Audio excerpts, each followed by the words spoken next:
Alors, il y a un truc qui me frustre vraiment avec l'anglais. Je comprends bien, je lis sans problème, mais au moment de parler, c'est le vide, le blocage total. Je sais jamais si je dois dire I sent ou I will send. Ce doute permanent, ça me paralyse. C'est un classique. C'est même la frustration numéro un, je pense. Et si on changeait d'approche?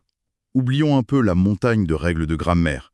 L'objectif aujourd'hui, c'est de voir les temps non pas comme une contrainte, mais comme un outil.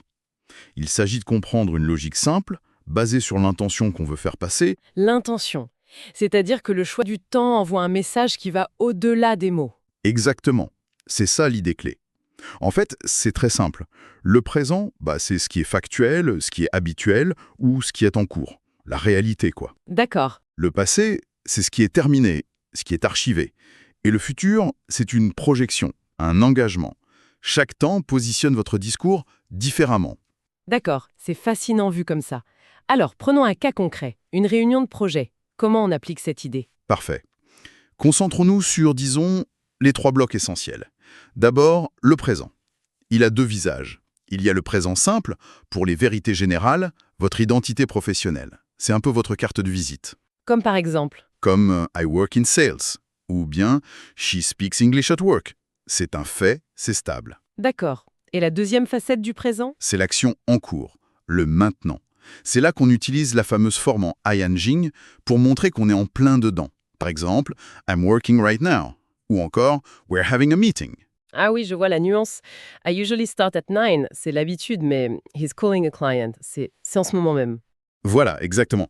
L'un établit un cadre, l'autre zoome sur le moment présent. Très clair. Et pour le passé? On dit que l'action est terminée. Mais qu'en est-il d'un email que j'ai envoyé il y a 5 minutes? Excellente question. Dès l'instant où l'action est achevée, même il y a une seconde, hop, elle bascule dans le bloc du passé. Ah d'accord, c'est immédiat. Oui, c'est le temps du compte-rendu. I sent the email yesterday. Ou She called me this morning. L'action est dans le rétroviseur. Dans le rétro, j'aime bien l'image. C'est ça. Et pareil pour les questions. Did you receive my message? C'est clair, c'est direct, pas d'ambiguïté. Donc, si c'est fait, c'est du passé. Point. Et pour le futur, alors, qui est souvent le plus délicat, quelle est la vraie différence de perception entre will et going to?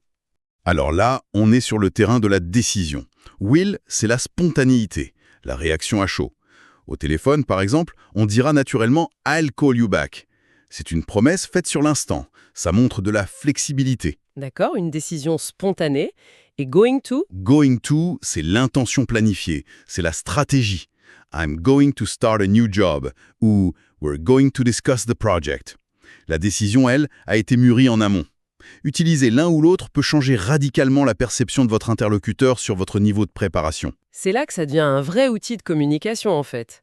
Mais la théorie, c'est une chose. En situation de stress, comment on évite les erreurs classiques? La plus grande erreur, c'est de traduire mot à mot du français. Ça, c'est vraiment le piège. Oui, on a tendance à faire ça. La deuxième, c'est de confondre I work, l'habitude, et I'm working, l'action en cours. La clé, en fait, c'est de ne pas viser la perfection, mais la clarté. Communiquer son intention. C'est ça qui prime sur la grammaire parfaite. D'accord, lâcher prise. Et comment on développe ces automatismes pour que ça devienne naturel, justement? Par la pratique en contexte, c'est essentiel. La connaissance doit devenir un réflexe. C'est toute l'approche de méthodes comme celle de Cabinet Action qui intègre des mises en situation réelles. Simuler un appel, préparer une réunion, rédiger un mail important. On s'entraîne sur du concret, en fait. Voilà, c'est en répétant des phrases utiles dans des scénarios de son propre quotidien que la confiance s'installe. Le cerveau finit par associer la situation à la bonne structure. Bon, alors passons à la pratique. Imaginons que je dois faire un point par email. Je dirais Right now, I'm working on the presentation. I sent you the draft yesterday. I will send you the final version tomorrow. C'est correct, ça? C'est parfait, c'est clair, direct, et chaque temps a son rôle. L'action en cours, l'action terminée et la promesse pour le futur. Vous avez couvert les trois intentions. Pour résumer, il y a 3 points à retenir. 1. Choisir le bon temps, c'est d'abord choisir son intention. Que veut-on signaler? Un fait, une action terminée ou un plan? 2. Se concentrer sur les phrases réellement utiles à son contexte et les pratiquer. Et 3. Seul l'entraînement en situation réelle permet de transformer la connaissance en compétence et de gagner en confiance. Merci d'avoir écouté cette analyse. Si vous souhaitez comprendre le présent, le passé et le futur en anglais sans stress et progresser avec une méthode claire, découvrez les formations pratiques de Cabinet Action sur cabinetaction.fr. À très bientôt pour une nouvelle discussion.